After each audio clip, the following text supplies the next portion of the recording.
Hey, Harlem Shaking, episode 8. Welcome to Hidden Low, where today, unfortunately, it has all come to an end. Our Golden Knights season is over. Do you think it's a disappointment? We'll talk about it. We're also going to get into the Las Vegas Raiders debut game against the Panthers and their debut this weekend at Allegiant Stadium. And then looking forward to our Las Vegas Aces capturing that number 1 seed for the WNBA playoffs. How far will they go? All that is coming up, so let's go ahead and jump into it.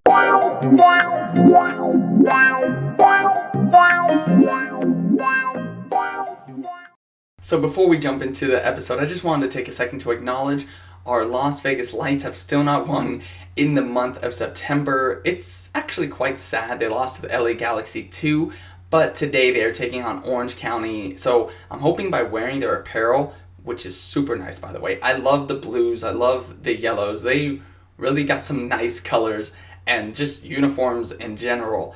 I'm just hoping that I can kind of pass on the spirit of the shirt to them. And I just want to say, we're with you. At least I am. I'm not giving up. You're our team. I support you all the way. Yeah. So, Golden Knights. Their 2020 season ends in the hands of the Dallas Stars in 5 games of the Western Conference Finals. Now, many people can find that it's a disappointment because I think they had enough talent. They were really primed to make another Stanley Cup Finals run, if not win it. I really do think they were talented enough. You have to give Dallas credit though. From the start of this series, they were way more aggressive and just it seemed way more hungry, spent a lot more time down on our end. And I mean, yeah, we were able to get game 2 from them. And the games were close. I mean, the games weren't blowouts or anything. Obviously, Game 5 went into overtime. But if you look at that, Golden Knights led 2-0 in the third period. Dallas comes back to tie it up and then go into overtime and win it. So for me, I feel like Golden Knights needed to do more in that game. They needed to finish the game. There should have been a Game 6, but there wasn't, and it's over. And so yeah, I think now there's a lot of kind of kinks to work out this offseason. I kind of wanted to give a quick franchise recap. Now, this team started in 2017, 2018. It was not long after 1 October, which for people that aren't familiar with that was the tragic shooting that happened down on the Strip, killing 58 people. And it was very horrific. I remember being out that night with some family, coming home, seeing all the cops, and then watching the news, and couldn't sleep that night. So Golden Knights kind of made their debut at the right time for people to rally around, and people did. There was always these questions of, would Vegas support a hockey team? And that kind of dissipated once that season kicked off, and the Vegas Strong motto started. And yeah, what an incredible inaugural season that was. They won 51 games that year, went all the way to the Stanley Cup Finals, won the first game against the Capitals, and then lost the next 4.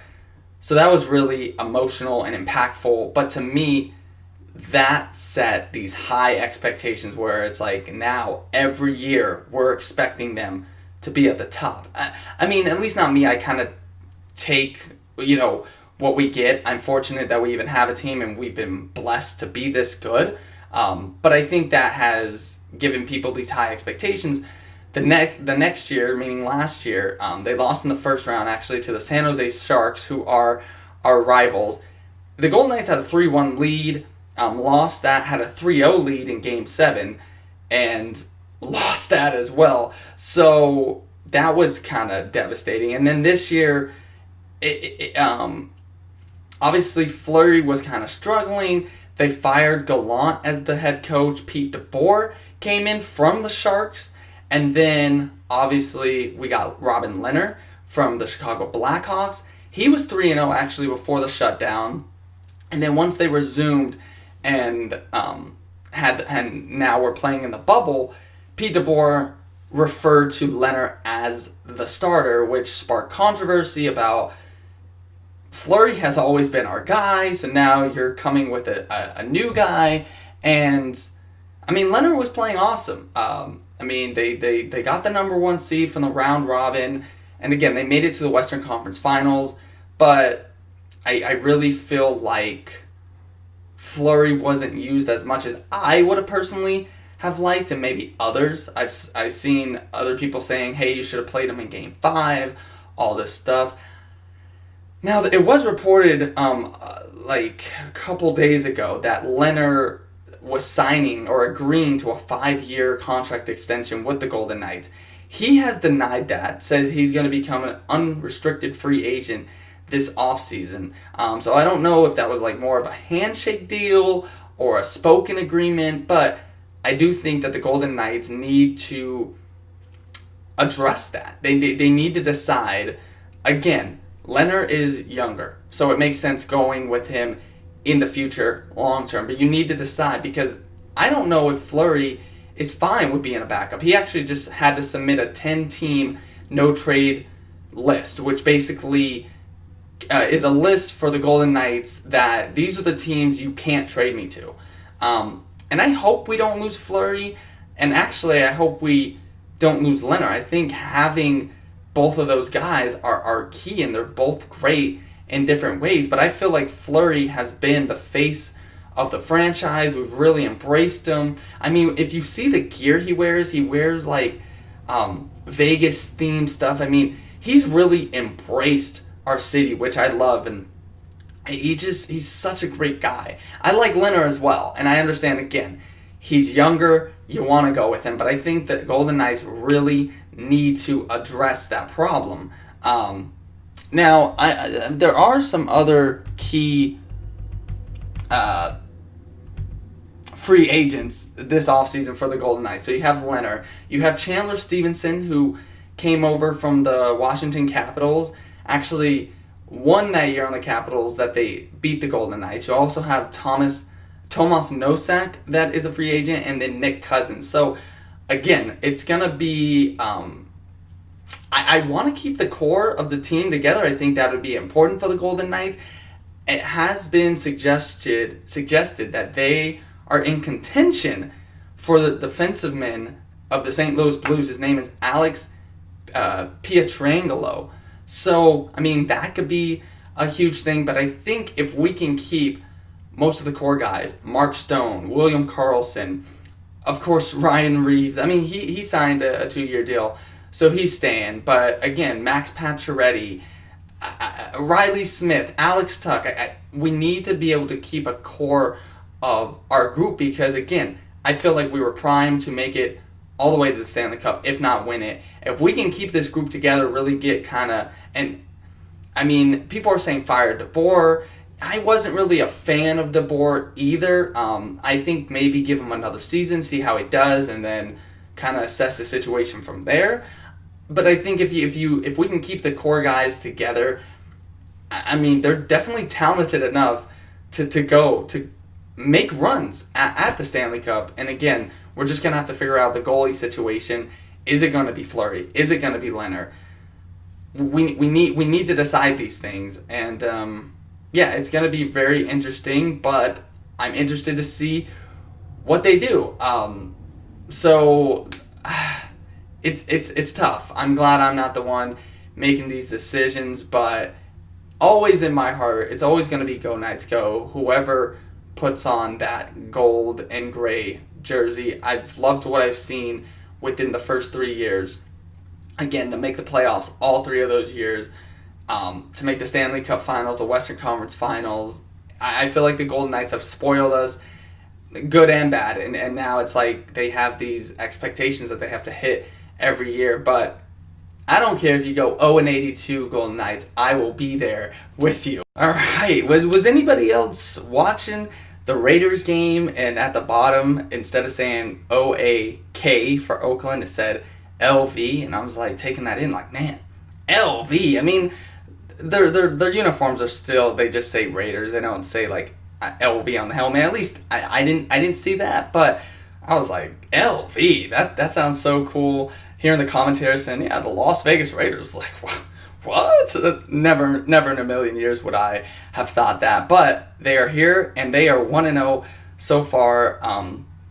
In a shootout game against the Carolina Panthers, Teddy Bridgewater, they won 34-30, scoring a late touchdown. Derek Carr, you got to give him credit. Again, to me, he's the key for this season. He finished 22 for 30 for 239 yards. Henry Ruggs III, the rookie out of Alabama, had 3 completions for 55 yards, including a 45-yard completion. I think he is going to be an Amari Cooper-esque type of guy. Really has good speed and very, very agile. So I like Henry Ruggs III a lot. And the beast of this team, though, is Josh Jacobs. The running back had 139 total yards. 93 of those were from rushes, and he scored 3 of the Raiders' 4 touchdowns. Absolutely beast mode. He's also from Alabama. This is his second year. Had a great rookie season last year, and I think he's going to be the next kind of big back. I think what he's already showed, I think the Raiders need to do everything they can to kind of keep him corralled, because I do think he's going to be a future Hall of Famer. I think we're going to look back at this guy like, oh yeah, Josh Jacobs, he was a beast. And so kind of reminds me of somewhat of a Marshawn Lynch. I think, though, has faster speed, but I mean, just it was just great watching them. And again, I heard John Gruden after the game saying, hey guys, we're going to have to win some shootouts here and there, which they are. And again, okay, they were favored to win that game. So, but I think it's important. I think it's always important to get off to a great start, because they have their debut game at Allegiant Stadium, which they're excited to play.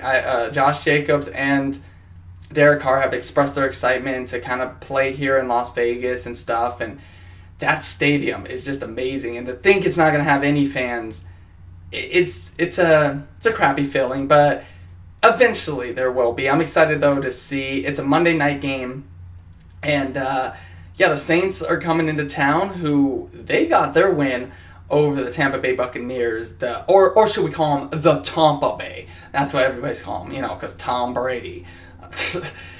You call them whatever you want, but, the Saints beat them. Now, Michael Thomas, the wide receiver for the Saints, is not expected to play, which is a huge loss for them. Obviously, that's their main guy. That's Drew Brees' kind of bread and butter guy for the last couple of years. So that is a huge loss for them. But I think this is going to be a huge test regardless for the Raiders, and is really going to determine kind of, okay, what team are they going to be this year? Are they going to be a middle of the pack team? Again, I'm debating they're going to be like a 10-6